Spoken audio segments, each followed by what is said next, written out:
My husband was so jealous of my son that he decided to get into his ex-wife's pants. Now he's on the verge of madness because I'm leaving him. I and my husband have been married for 3 years, dating for 6. He has an ex-wife which he divorced a year before we met. We have a son who was adopted after we got married and who I love as my own child because he is. I know my husband, Peter, is bisexual, but I have no problem with it, and I had no problem with his ex-wife, Allison. I did have a problem with his family as they're a bit homophobic and are always telling Peter he should get back together with Allison. Well, 2 weeks ago, we were at his family's town because it was my son, Jack's, fake name, birthday, and we wanted to spend it as a family. My mother-in-law decided it would be a good idea to invite Allison, so she arrived in the middle of the party. I didn't want to ruin Jack's birthday, so I stayed quiet. I spent all my time with Jack, playing with him and his cousins at his request. When it was time to cut the cake, I noticed Allison and Peter weren't there, so I went inside and looked for them around the house. I found them in Peter's old bedroom taking their clothes off. I stood there in shock for a moment, but then I left and went back to celebrating Jack's birthday. Part of me wanted to scream and cry, but I also was in shock and I refused to make Jack's birthday about me. We cut the cake and opened the presents. People were already leaving when Allison and Peter came back. Peter took me aside and started saying that I shouldn't have cut the cake without him present and it was disrespectful. I stared at him and just said, "I'm sorry. I just thought you'd be too busy getting into your ex-wife's pants." He got quiet, so I took Jack and left the house to go back to the hotel. Once I put Jack in bed and made sure he was asleep,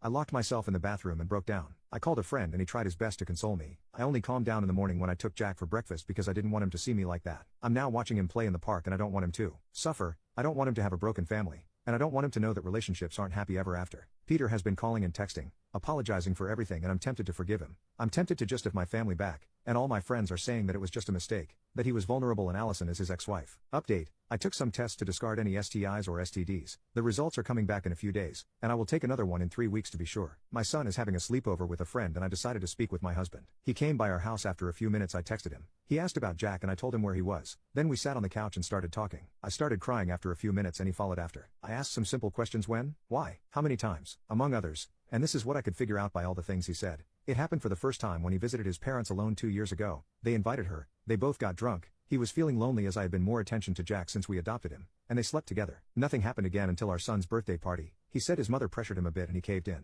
I don't believe he did it for that reason, but I don't know. He said he doesn't love her and I believe him, but it doesn't negate the fact of what he did. After talking for a while, I told him that I wanted a divorce. He started sobbing and begging for another chance, but I told him that I couldn't give him another chance because I wouldn't be able to trust him again and I didn't want that in a relationship. He kept crying and begging for another 30 minutes until I told him that we had to think about Jack and his well-being and that we could stay friends DS and co-parent him. He got mad, really mad. He started yelling that it was all Jack's fault, that we shouldn't have adopted him, that he's the one who's getting between us. I was crying and really scared. I had never seen him this angry. He hit the table and stormed out of the house. I called the house where Jack is staying at and told them if Peter shows up there, they can't open the door. After the little episode, I was scared that Peter would try to hurt Jack. I called my friend again, Thomas, and told him everything that happened. He came by and is staying with me until I'm better. Right now, I'm trying to figure out what to do and how to go on with the divorce. Update number 2. My husband has been showing up at my work, following me, and calling me from burner phones. I was afraid he'd go after Jack, but he didn't. He said a lot of stuff, but I'll try to write the important things. He said that he missed when we were just us, that I stopped paying attention to him when we adopted that Jack, that I wasn't his anymore. He said that he missed how dependent I was on him.